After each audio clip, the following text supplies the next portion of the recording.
This is said to be a launch of an FP-5 cruise missile nicknamed Flamingo.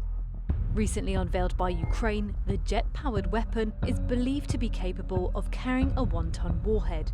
It can reportedly hit targets beyond the reach of Ukraine's existing arsenal. If it's as long range as some of the trade press say it is, then that would be very useful for Ukraine because it would give them a more precise, speedier way to target all the assets that have been targeted.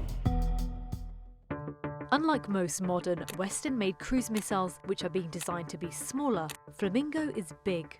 It has a 20-foot wingspan.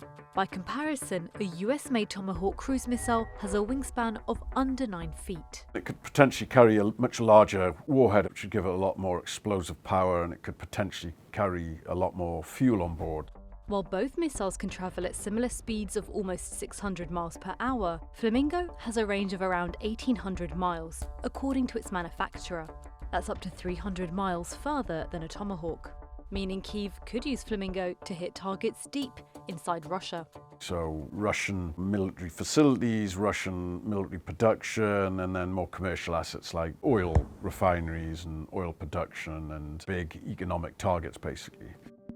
As well as being larger than most Western designs, it is also simpler.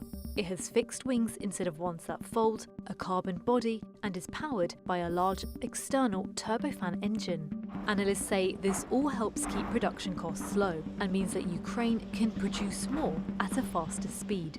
The engine is above fuselage, which reminds you of arguably the very first guided missile, which was the Germans' V1, which they used to use to target London. It sounded like a tank in the sky. And it bizarrely actually looks, it's a real sort of, throwback to the very origins of missiles. Analysts believe Ukraine will likely use Flamingo to target Russia's oil and gas industries, which are critical to helping fund its war in Ukraine. It's financing the war, which is why the West has always tried to target Russia's energy exports. And the US is now hitting India, for instance, with secondary sanctions as a result of this, in a way to hit Russia where it hurts. I've been very disappointed that India would be buying so much oil. Kyiv has already used long-range drones to successfully hit several refineries. According to estimates, drone attacks over the summer shut down facilities accounting for at least 17% of Russia's oil processing capacity. Their drone campaign's been very, very effective. In some areas it's led to rationing of fuel. I mean, it's particularly humiliating for Russia, which is one of the biggest energy suppliers in the world. However, experts say much of the damage so far has been repairable. But Flamingo's high payload could increase its impact. When we hear talk of, Ukrainian drones have taken out this in Russia, people think one drone sailed over there. It's likely that the area was bombarded with a lot of drones over a big period of time. A cruise missile is far more likely to hit the target because it's much faster and because it is much more likely to have a larger warhead. It's just going to do a lot more damage. The fact that Flamingo is made in Ukraine offers additional benefits. While Kyiv already has a number of long-range weapons supplied by its allies, some come with restrictions on where they can be used, including ATACMS, a US-built ballistic missile.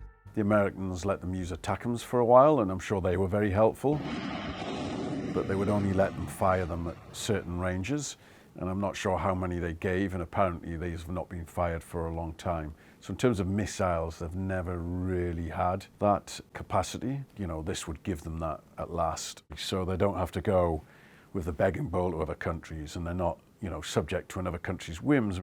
By domestically producing its own cruise missiles, Ukraine is hoping to secure long-term deterrence and financial benefits. The Ukrainians want to make this a big industry in the post-war years. It wants this to be an engine of its economic growth. So that's another reason why they are really placing a lot of emphasis on this. While Flamingo can pack a punch, its sheer size makes it easy for Russian air defences to detect and hit.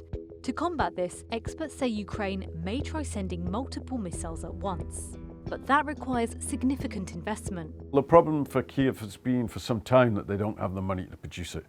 So for instance, they were really talking up their ability to produce a ballistic missile. And when I talked to Ukrainians, they talked about another test, if not actual use, at the end of last year or the start of this year, and that hasn't gone to plan. And likewise, they've been looking to produce more missiles for some time. They do actually have other missiles. One's called the Neptune. It's also a cruise missile. And they say they just don't have the money to produce them. Experts warn that as a single weapon, Flamingo is unlikely to change the war on its own. The Storm Shadow was supposed to be a game changer. It's been very useful and very effective. Ukrainians love it, but it certainly wasn't a game changer. And then the F-16 was supposed to be something of a game changer, and it didn't really do that much at all. So there's not that much that can possibly be a game changer. Despite this, the manufacturer says it aims to produce around 200 Flamingos a month by October. But experts have concerns. As well as budget constraints, analysts warn Ukraine may struggle with a lack of available parts, particularly the turbofan engines. Ukrainian defence industry has been targeted a lot by the Russians. That's a problem. You've also got to bring things in across the border. And then, you know, the more you move things over longer distances, the more it's susceptible. So it's much harder. I'm sure they have manpower issues. In terms of the actual manpower that they do have, of course, many of them are in a military capacity now.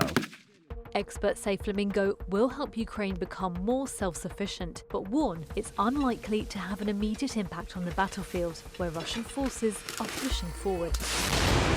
It will have an effect in further putting pressure on Russia, within Russia, Russian economic assets, the Russian defense industry. It will definitely put further pressure on them.